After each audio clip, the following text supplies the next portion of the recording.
హేరోదు. గుర్తుపెట్టుకోండి ఈ మాట. సమయం చాలా తక్కువ ఉంది. ప్రాముఖ్యమైన సంగతులు మాత్రం మీ దృష్టికి నేను తీసుకొస్తాను. సాధారణంగా క్రిస్మస్ సెలబ్రేషన్ అనగానే దేవుని దూతలు, గొల్లలు, జ్ఞానులు, గొర్రెలు, యోసేపు, మరియమ్మ, యేసయ్య ఇలా చెప్పుకుంటూ, నక్షత్రం, ఇలా ఎన్నో చెప్పుకుంటూ సంతోషపడతాం. కానీ ఏ క్రిస్మస్ పండుగలో కూడా హేరోదుల గురించి మనం ప్రత్యేకంగా చెప్పుకోవడానికి అంత అవకాశం ఉండదా, లేక అంత అవసరం ఉండదా అనిపిస్తుంది మనకి. కానీ హేరోదు కూడా అవసరం.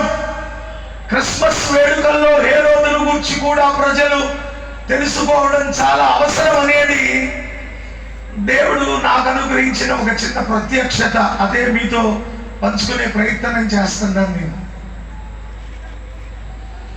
దేవుడు లోకమును ఎంతో ప్రేమించాడు. అందుకే ఆయన మానవావతారిగా ఈ లోకంలోనికి వచ్చాడు. దేవుని ప్రేమ కనుక తార్కాణం అని మనకు తెలుసు.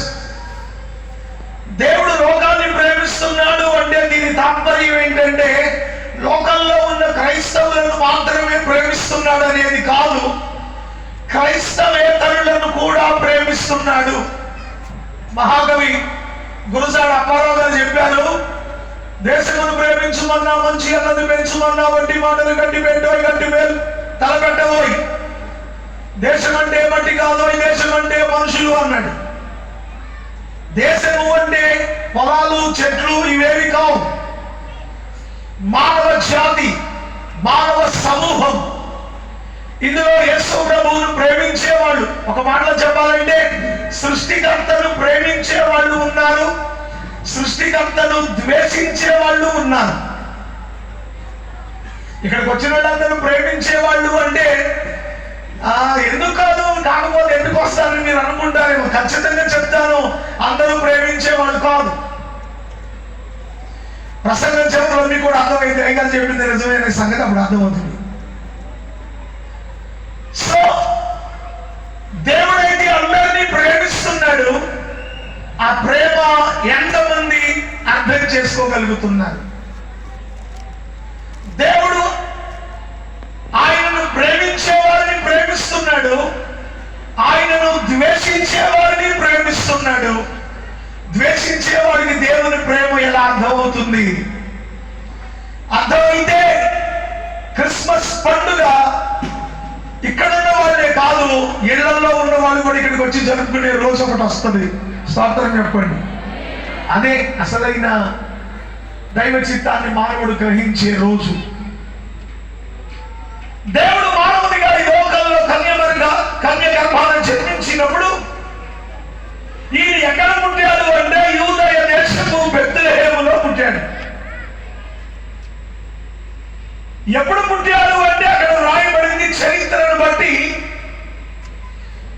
హేరోదు పరిపాలించుచున్న దినములలో పుట్టాడట. ఈ హేరోదును ఘనత వహించిన హేరోదు అని పిలుస్తారు. ఘనత వహించిన హేరోదు ఇతడు మామూలుగా రాజు పదవిలోనికి రాలేదు.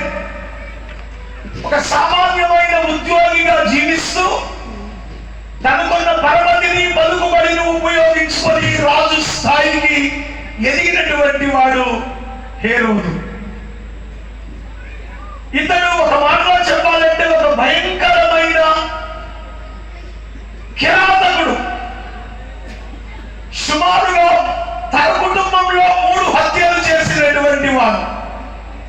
ఇతడు బహుభార్యలు కలిగిన వాడై తన జీవిత రహస్యాలను ఎరిగిన తన భార్యను చంపేశాడు. తన కడుపును పుట్టిన కొడుకును హత్య చేశాడు. తనకు పిల్లనిచ్చిన మామను హత్య చేశాడు.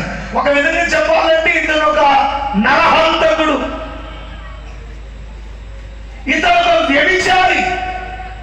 శరీర సంబంధమైన బహుభార్యాతత్వం కలిగిన కామ వికారము జీవితం కలిగినటువంటి వాడు.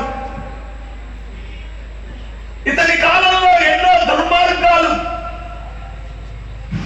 ఎన్నో చెడు కార్యాలను ప్రోత్సహించినటువంటి వాడు.